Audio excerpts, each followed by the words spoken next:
Hello students, I am doctor Raju Sharma. आज हम अध्ययन करेंगे भारत में जनसंख्या की साक्षरता, आयु संगठन और व्यावसायिक संरचना का। साक्षरता किसी भी सभ्य समाज के विकास का मापदंड है। इसका प्रभाव जनता के मानसिक, शारीरिक और आर्थिक स्थिति पर पड़ता है। दूसरी ओर यह देश की अर्थव्यवस्था, नगरीकरण, जीवन स्तर, जाति संरचना, समाज में स्त्रियों की स्थिति, शैक्षणिक सुविधाओं, यातायात और परिवहन साधनों, तकनीकी विकास आदि का सूचक है।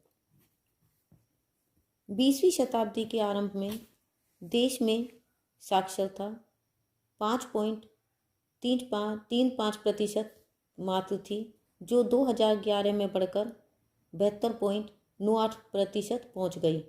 स्त्रियों की साक्षरता में कमी समाज में उनकी दयनीय दशा का सूचक है। राज्य केंद्र शासित प्रदेश स्तर पर साक्षरता दर में केरल प्रथम स्थान पर रहा और इसका प्रतिशत रहा 94%। लक्षद्वीप जिसमें 91.8% रहा और मिजोरम जिसमें 91.3% रहा, क्रमशः दूसरे और तीसरे स्थान पर है।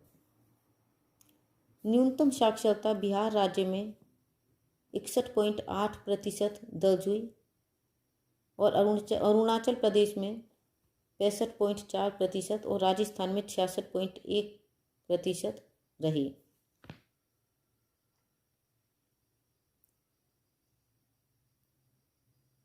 न्यूनतम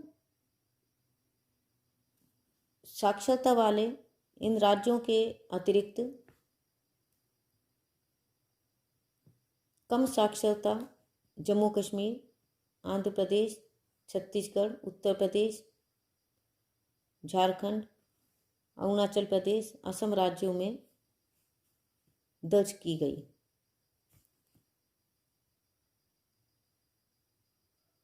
उल्लेखनीय है कि पुरुष साक्षरता दर में केरल प्रथम स्थान पर रहा, जहां यह प्रतिशत 96.1 रहा। लक्षद्वीप में 95.6% रहा और ये द्वितीय स्थान पर रहा। न्यूनतम पुरुष साक्षरता बिहार में दर्ज की गई। यहाँ प्रतिशत 71.2% रहा। अरुणाचल प्रदेश में ये प्रतिशत 72.6% दर्ज हुआ। राष्ट्रीय औसत से कम पुरुष साक्षरता दर मध्य प्रदेश, असम, मेघालय, अरुणाचल प्रदेश, आंध्र प्रदेश में रही। इस साथ ही बिहार, राजस्थान, जम्मू कश्मीर, छत्तीसगढ़, पंजाब, झारखंड और उत्तर प्रदेश में भी पुरुष साक्षरता दर कम रही। सर्वोच्च महिला साक्षरता केरल में दर्ज की गई, जो कि 92.1% थी।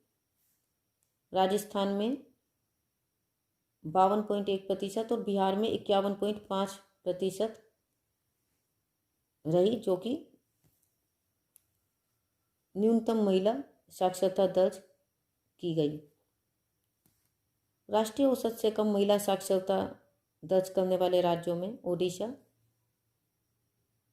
छत्तीसगढ़, मध्य प्रदेश, आंध्र प्रदेश, अरुणाचल प्रदेश, उत्तर प्रदेश, जम्मू कश्मीर, झारखंड, बिहार और राजस्थान हैं। जनसंख्या के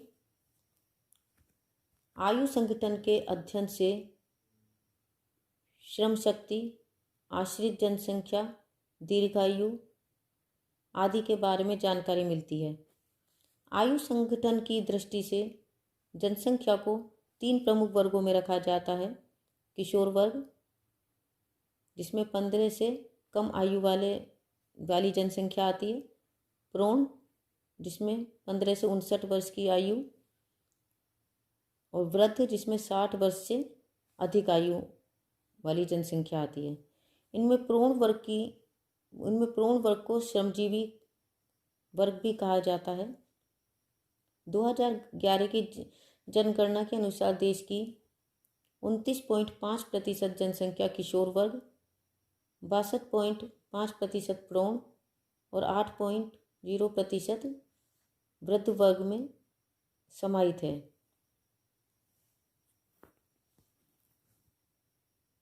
2001 की जनगणना में क्रियाशील जनसंख्या को मुख्य तथा सीमांत वर्ग में बांटा गया।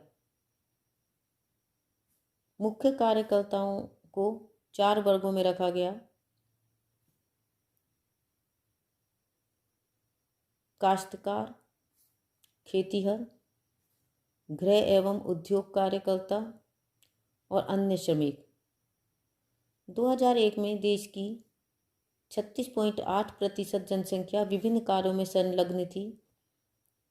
51.6% पुरुष और केवल 14% स्त्रियां ही कार्य में संलग्न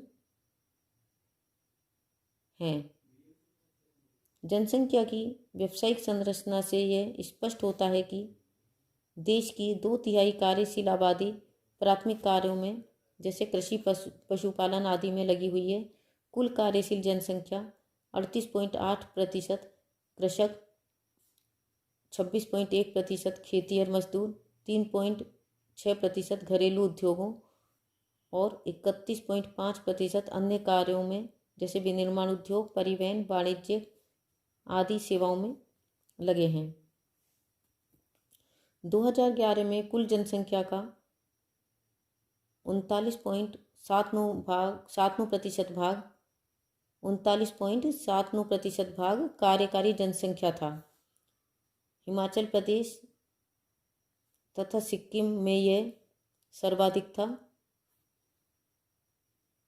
जो कि क्रमशः 51.85% और 50.47% था। यानी कि हिमाचल प्रदेश में 51.85% और सिक्किम में 50.47% था। उत्तर प्रदेश में यह न्यूनतम था, जो था 32.94%। कार्यशील जनसंख्या का जो वितरण है वो 3 तरह से बताया जा सकता है, जैसे उच्च प्रतिशत, मध्यम प्रतिशत और निम्न प्रतिशत। उच्च प्रतिशत में 45% से अधिक आता है, जिसके अंतर्गत हिमाचल प्रदेश, सिक्किम,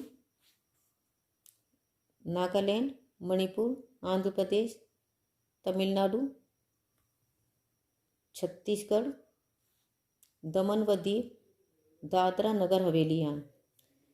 मध्यम प्रतिशत के अंतर्गत जो प्रतिशत है वो है 35% से 45%। इसके अंतर्गत अरुणाचल प्रदेश, असम, गोवा, चंडीगढ़, हरियाणा, गुजरात, झारखंड, कर्नाटक, मध्य प्रदेश, महाराष्ट्र, मिजोरम, मेघालय, पंजाब, ओडिशा, राजस्थान, त्रिपुरा, उत्तराखंड व पश्चिमी बंगाल। निम्न प्रतिशत के अंतर्गत जो प्रतिशत है वो है 35% से कम। इसके अंतर्गत आते हैं बिहार, उत्तर प्रदेश, जम्मू कश्मीर, केरल, लक्षद्वीप और दिल्ली। देश में जो कृषक जनसंख्या है उसका जो वितरण है वो 3 प्रकार से बताया जा सकता है, जैसे उच्च प्रतिशत, मध्यम प्रतिशत और निम्न प्रतिशत। उच्च प्रतिशत के अंतर्गत 50% से अधिक प्रतिशत आता है।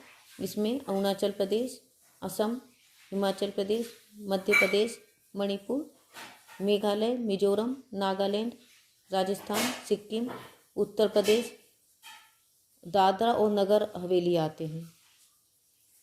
मध्यम प्रतिशत के अंतर्गत 30% से 50% तक आता है। इसके अंतर्गत बिहार, ओडिशा, हरियाणा, त्रिपुरा, गुजरात, कर्नाटक, महाराष्ट्र और पंजाब आते हैं। निम्न प्रतिशत के अंतर्गत है 30% से कम। इसके अंतर्गत आंध्र प्रदेश, गोवा, केरल, तमिलनाडु, पश्चिमी बंगाल, अंडमान निकोबार द्वीप, चंडीगढ़, दमन, दीव, पुदुचेरी, दिल्ली।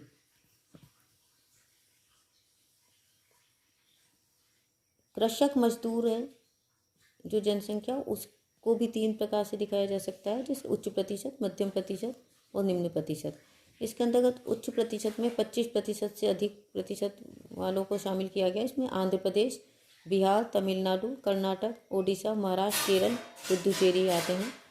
मध्यम प्रतिशत में 10 प्रतिशत से 25% तक आता है। इसके अंतर्गत गुजरात, मध्य प्रदेश, पंजाब, त्रिपुरा, राजस्थान, हरियाणा, मेघालय, उत्तर प्रदेश, पश्चिमी बंगाल, दादरा और नगर हवेली आते हैं।